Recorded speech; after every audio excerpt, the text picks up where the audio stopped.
नमस्कार दोस्तों। आज मैं टॉपिक लेके आया हूं कि आरक्षण क्या है। बहुत लोगों ने डिमांड किया था कि आरक्षण पे कुछ बनाया बोले से, तो हम कहे ठीक है भाई, आरक्षण पे ले आते हैं। आरक्षण क्या है? देखिए,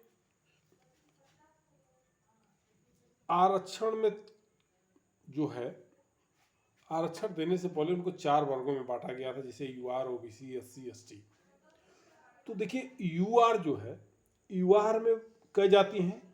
3 जातियां हैं, ओनली 3। और इसमें कौन है? ब्राह्मण, क्षत्रिय और वैश्य। लेकिन देखिए, वैश्य में 98% वैश्य जो है ओबीसी में जा चुके हैं। जनरल में बचे कौन है? ब्राह्मण और क्षत्रिय बचे हैं बस।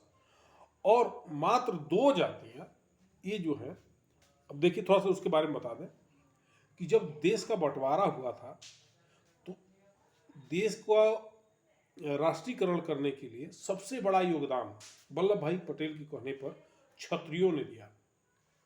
उन्होंने 562 रियासत, 40 गढ़, 87 किले और क्या क्या माने बहुत कुछ उन्होंने देश के नाम कर दिया। देश के प्रति सबसे बड़ा कलेजा अगर किसी ने दिखाया तो क्षत्रियों ने दिखाया, और उन्हीं का योगदान से माने देश का निर्माण हुआ। उसके बाद देखिए, जब डैम बनने लगा, बहुत देश आज़ाद हुआ तो बड़े पैमाने पर काम यहाँ वहाँ हो रहे थे, लेकिन 2 डैम बहुत बड़े पैमाने पर बन रहे थे जिसकी लागत बहुत ज़्यादा थी। एक डैम था हीराकुंड बांध और दूसरा था भाखड़ा नगर डैम। लेकिन विदेशों से पैसा कर्ज न मिलने के कारण हीराकुंड डैम का काम रुक गया। हम बात कर रहे हैं 1957 की। नेहरू जी उस समय प्रधानमंत्री थे। तब हीराकुंड डैम का काम जब रुक गया, प्रभावित हुआ, तब ब्राह्मणों ने मंदिरों से 180 करोड़ हीराकुंड डैम के लिए दिया, जो ऑफिशियली नहीं था, अनऑफिशियली था, रिटेन में नहीं था। 180 करोड़ रुपए उसमें बहुत हुआ करते थे। इसकी नजर नेहरू जी की पड़ी मंदिरों पे, और उन्होंने देश के 9 लाख मंदिरों का राष्ट्रीयकरण करा दिया। और उस जान लीजिए, हमारे मंदिरों से आज भी देश की पूरी अर्थव्यवस्था का 10% हमारे मंदिरों से आता है। अब देखिए, देने वाले 2 ही हैं जिनको सरकार भी बोल सकते हैं। आप यूआर को सरकार, क्योंकि देने वाले 2 ही हैं, 2 ही जातियां देने वाली हैं, 2 या 3 जाति। लेकिन लेने वाली कितनी जाति हैं? 4500 जातियां हैं। और यूआर का ही 50% हिस्सा आरक्षण के रूप में, जो यूआर का ही 50% हिस्सा अन्य जातियों में बांटना है, डिवाइड करना है, जो इसमें ओबीसी, एससी, एसटी है, ये 50%। और ये कितनी जातियां हैं? 4500। अब लोग बोलता है कि ब्राह्मणों ने जातियां बनाई तो उनको देना, ठीक है भाई। अगर मान लीजिए ब्राह्मणों ने जाति बनाई तो जाति सर्टिफिकेट लेने के लिए, जाति प्रमाण पत्र लेने के लिए तहसील में जाने की क्या जरूरत है? फिर ब्राह्मण से ही लेना चाहिए जाति प्रमाण पत्र। फिर तहसील में जाकर के क्यों लिखते हैं कि हम आपको जाति सर्टिफिकेट दीजिए? कोई भी व्यक्ति अपना जाति प्रमाण पत्र बनाने ब्राह्मण के पास नहीं जाता और बोलता है कि जाति ब्राह्मणों ने बनाई, लेकिन जाति प्रमाण पत्र लेने के लिए तहसील में जाता है।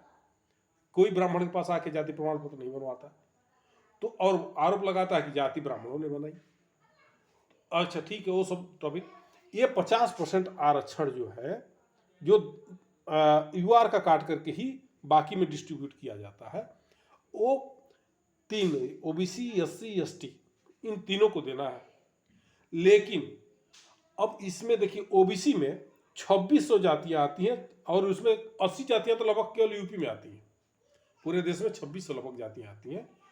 अब इसमें से लेकिन ओबीसी आरक्षण का फायदा मात्र 90% फायदा केवल एक जाति को मिल रहा है। 90% फायदा ओबीसी आरक्षण का केवल एक जाति को मिल रहा है। वही हाल एससी में है। इसमें 1200 जातियां आती हैं, लेकिन इसमें भी 90% आरक्षण केवल एक जाति को मिल रहा है। एसटी में भी लगभग 700 जातियां आती हैं, लेकिन इसमें भी 90% फायदा केवल एक जाति को मिल रहा है, मीना लोग। पूरे देश में मीना लोग छाए हुए हैं। वो केवल फॉर्म भर दें, आपको 20% ऐसे मीना मिलेंगे जिनको 10 तक टेबल नहीं आता है, लेकिन फॉर्म अप्लाई कर देते हैं, उनको जो नौकरी मिल जाती है, गवर्नमेंट जॉब मिल जाता है। वो आए जाए कुछ नहीं, खाली सर्टिफिकेट होना चाहिए और उनका जाति प्रमाण पत्र हो गया, बस उनको नौकरी मिल जाएगी। और पूरे देश में केवल अगर किसी को मिल रहा है तो मीना को मिल रहा है, जबकि एसटी में 700 जातियां आती हैं। अब सबसे बड़ा दुरुपयोग, अब देखिए ओबीसी में 2600 जाति आती है, लेकिन 90% फायदा एक ही जाति को मिल रहा है। तो आरक्षण का सबसे बड़ा दुरुपयोग देखिए, 50%, 2 जातियों का 50% लिया गया और 3 जातियों में ही दिया गया। बाकी जो हमारी जाति बची 4497, ये जाति क्या झक मारेगी? इनको क्या मिलेगा ये जो? लेकिन आरक्षण देखिए, अगर 50% आरक्षण आप ले रहे हैं, आरक्षण बुरा नहीं है भाई, देखिए आरक्षण खराब नहीं है, लेकिन अगर 50% आरक्षण आप लेते हैं तो कम से कम 50 सीट है तो 50 जातियों को मिलना चाहिए, न कि एक ही जाति के 50 आदमी को आप डाल दिए। ये क्या मतलब है? ये आरक्षण का यहाँ दुरुपयोग हो रहा है, ये गलत हो रहा है। आरक्षण उतना बुरा नहीं है, लेकिन जो उसका दुरुपयोग हो रहा है, देखिए देने वाली केवल 2 जाति हैं और लेने वाली 4500 जाति हैं।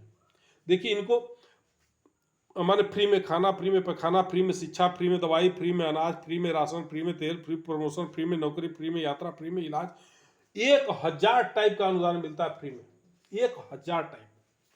और जानते हैं अभी से नहीं, 78 साल से 2 जातियां ही 78 साल से पूरे देश को खर्च उठाती आ रही हैं। केवल 2 जातियां 78 साल से पूरे देश का खर्च वहन कर रही। अब इस सारा बोझ इन्हीं के ऊपर आ रहा है। देने वाले केवल 2 हैं, लेने वाले 4500 हैं, और दिया भी जो जा रहा है तो केवल 2, 3, 4 जातियों को ही फायदा मिल रहा है, जबकि जातियां 4500 हैं। उनको इक्वल डिस्ट्रीब्यूट नहीं हो रहा। अगर 50 सीट है तो 50 जाति से मिलना चाहिए। आरक्षण का सबसे गलत जो दुरुपयोग हो रहा है, जो सही जगह से मिलना चाहिए, जाति के ही आधार पर दे रहे हैं तो जाति को ही दे।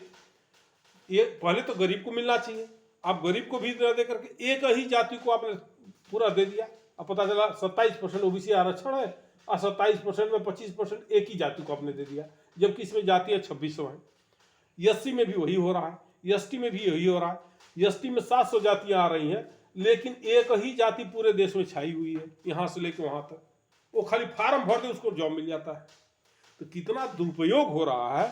अब आरोप क्या लगाता है लोग, देने वाले 2 हैं, लेने वाले 4500 हैं, और आरोप इन्हीं 2 पे लगाया जाता है कि इन्होंने हमको लूटा है। ले जो 78 साल से पूरे देश पे लुटा रहा है, जो 78 साल से पूरे देश में लुटा रहा है, उसी पे आरोप लगता है कि वही लूटा। अब देखिए सारा बोझ सब 45 जातियों को फ्री में मिलता है, और सबसे महंगा दवाई, सबसे महंगा शिक्षा, सबसे महंगा इलाज, सबसे महंगा अनाज, सबसे ज़्यादा सबसे महंगा रोशन, प्रमोशन, नौकरी, शिक्षा, कुछ भी फ्री नहीं है युवा को 78 सालों में। देने वाले 2 ही हैं, लेने वाले 4500 हैं, और आरोप उल्टा लगता है इनके ऊपर। तो वो नहीं है, सब आरक्षण उतनी बुरी चीज नहीं है जिसका इसका दुरुपयोग गलत हो रहा है। अगर आप 50 सीट है, 50% आरक्षण आप लिए, 50 सीटें हैं, तो कम से कम 50 जाति को मिलना चाहिए। एक ही जाति के 2 व्यक्ति को कदापि नहीं मिलना चाहिए। आरक्षण तो आरक्षण, भले सबसे ऊपर नंबर ले आए तो क्या है भाई, आप तो यूआर में ले, आरक्षण में लेते, एक जाति को ही एक मिलना चाहिए सीट। 50 सीटें हैं तो 50 जातियों में डिस्ट्रीब्यूट होना चाहिए। ये नहीं कि अगर मान लीजिए एसटी का कैंडिडेट नहीं मिला तो एक ही जाति के एसटी के कैंडिडेट को 50 को दे दिए, ये भी गलत है। ये बहुत सबसे बड़ा दुरुपयोग यहाँ आरक्षण का हो रहा है। ठीक है दोस्तों, इस पे टॉपिक पर फिर मैं ले आऊंगा, टेस्ट अगर कुछ होगा तो। धन्यवाद।